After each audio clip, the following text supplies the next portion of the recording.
करना है, क्या नहीं करना है। चलिए बात करें। मैंने सिस्टम बोला, बहुत अच्छी से एग्जांपल से समझाऊं। ये मैं हूं, ठीक है, ये कौन हूं, मैं। यहाँ पे माने कोई मेरा स्टूडेंट है पप्पू, ऐसे नॉर्मल, ये कोई चप्पू, ऐसे, ये मैंने ले लिया पप्पू चप्पू, यहाँ पे गीता, ऐसे नॉर्मल, सीता, यहाँ कोई ऐसे, है ना। अब मैंने क्या किया, इनको पढ़ाना शुरू किया। क्या किया, मेरी एनर्जी देख रहे हो आप, देख रहे हैं मेरी एनर्जी, मेरी एनर्जी देख रहे हो, मेरा पढ़ाने का तरीका देख रहे हो, आपका पूरा ध्यान मुझ पर है। और जिस पर पूरा ध्यान होता है वो एक्चुअली सिस्टम है। क्या है, सिस्टम है, तंत्र है। यानी कि ये तंत्र है। जैसे मैंने माना कि अगर मुझे, ये पानी की बोतल है मेरे पास, ठीक है, मैंने बोला ये पानी का अध्ययन करो, इसका अध्ययन करना है, तो इसके अंतर्गत जो पानी भरा हुआ है वो सिस्टम है। इसके अलावा इस दुनिया में जो भी चीज है, पप्पू चप्पू राम दुलारी, जो भी पाकिस्तान चाइना, कोई भी, ये कैमरा मोबाइल, ये जितनी भी सारी चीजें हैं, ये सब की सब अंतर में आती हैं परिवेश, जिसे कहते हैं आप सराउंडिंग्स, सराउंडिंग्स, ठीक है। यानी कि इस सिस्टम के अतिरिक्त, यानी कि मेरे अतिरिक्त ये जितनी भी सारी चीजें हैं, चाहे पंखा, चाहे कूलर, चाहे कोई भी चीज, एक्स वाई जेड, सब किसके अंतर्गत आती हैं, परिवेश के अंतर्गत। अब आप इसकी डेफिनेशन कैसे लिखेंगे, तो वो डेफिनेशन ऐसे लिखेंगे, एक्चुअली में आपकी बुक के अंतर्गत सिंपल चीज दे रखी है, थर्मोडायनेमिक्स है क्या।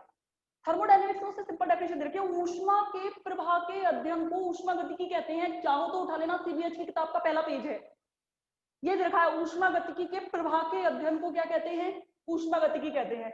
ये तो पता है भाई, ये तो डेफिनेशन से तूने बता दिया, पर ऊष्मागतिकी में मैंने जो ये पूरा डिस्क्रिप्शन बताया, मैंने चाहा, मेरा रीजन ये था, मैं भी चाहती तो ऐसे पढ़ा सकती थी, पर मुझे नहीं पता अगर एक भी स्टूडेंट मेरे इस चीज से कुछ सीखा है तो मेरा पढ़ाना सार्थक है। बाकी तो भले मत पढ़ो, मुझे कोई फर्क नहीं पड़ता, जो पढ़ रहा है वो पढ़े, जो नहीं पढ़ा वो ना पढ़े।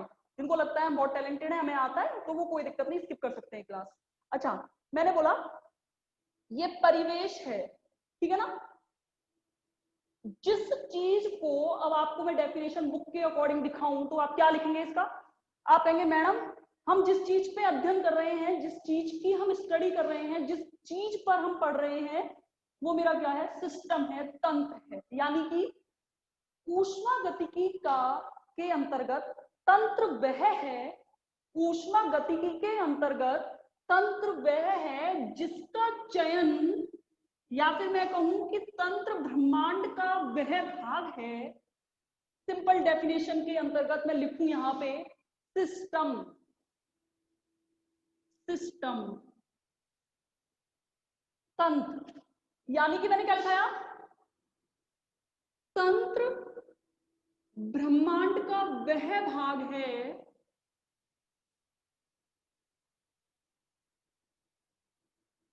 वह भाग है जिसको ऊष्मागतिकी के अध्ययन के लिए चयन किया जाता है। ऊष्मागतिकी के अध्ययन के लिए चयन किया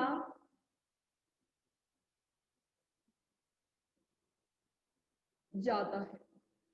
ये मैंने डेफिनेशन लिख दी, जो आप पेपर में लिख सकते हैं अगर वो पूछता है कि तंत्र और परिवेश, और पूछता है, ऐसा नहीं है कि नहीं पूछता है। तंत्र ब्रह्मांड का वह भाग है, जैसे मैंने बोला कोई पात्र है, ऐसे पात्र है। अब मैंने जो अपनी लैंग्वेज में समझाऊं, साइंस की लैंग्वेज में, पात्र है, पात्र के अंदर कोई गैस भरी हुई है इस तरीके से, ठीक है। अगर कोई गैस भरी हुई है तो गैस, ध्यान रखना, गैस, गैस, ये जो गैस है जिसका अध्ययन आप ऊष्मागतिकी के अंतर्गत करेंगे वो कहलाएगा आपका तंत्र, सिस्टम।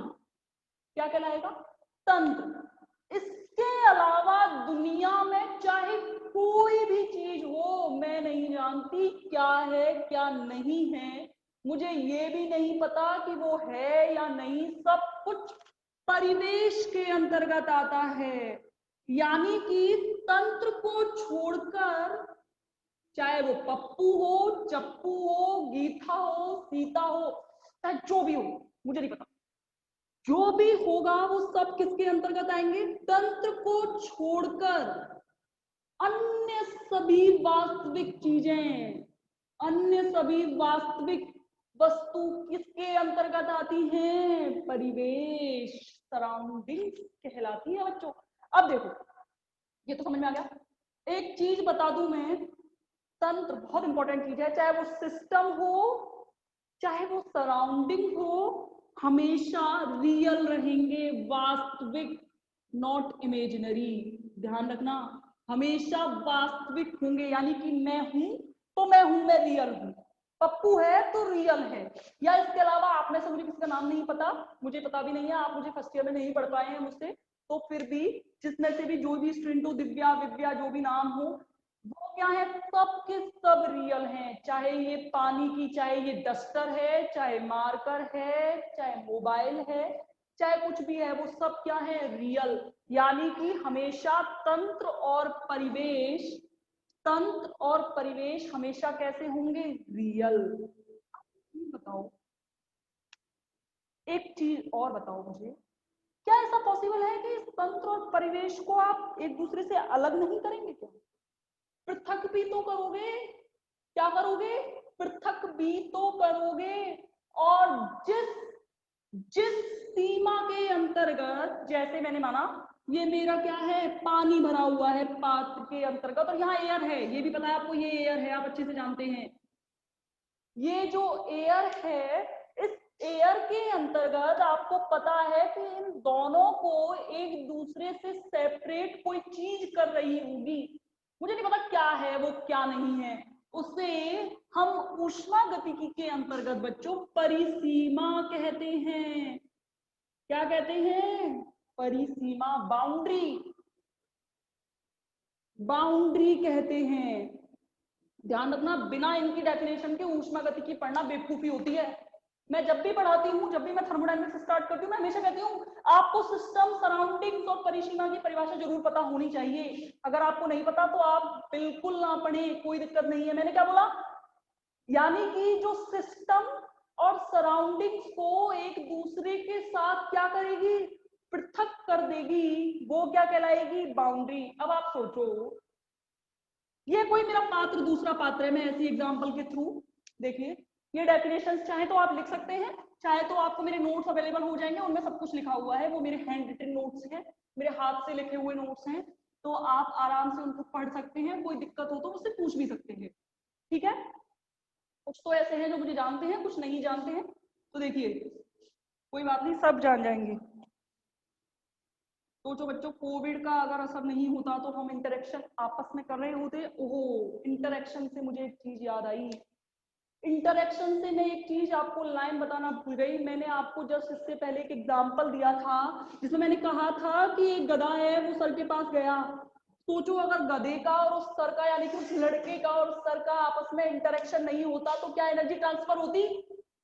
होती एनर्जी ट्रांसफर? अगर एनर्जी ट्रांसफर नहीं होती तो क्या थर्मोडायनेमिक्स होती? नहीं। ध्यान रखना, यानी कि अगर मुझे ट्रांसफर या ट्रांसफॉर्मेशन कराना है तो इंटरेक्शन का होना अनिवार्य है।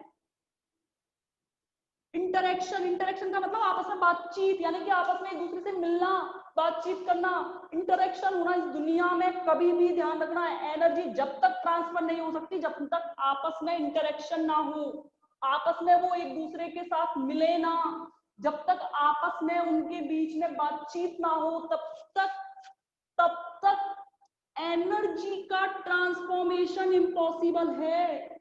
और अगर ट्रांसफॉर्मेशन इम्पॉसिबल है तो थर्मोडायनेमिक्स भी असंभव हो जाएगी। लेकिन आज की दुनिया में बिना थर्मोडायनेमिक्स के मुझे नहीं लगता कुछ भी पॉसिबल है।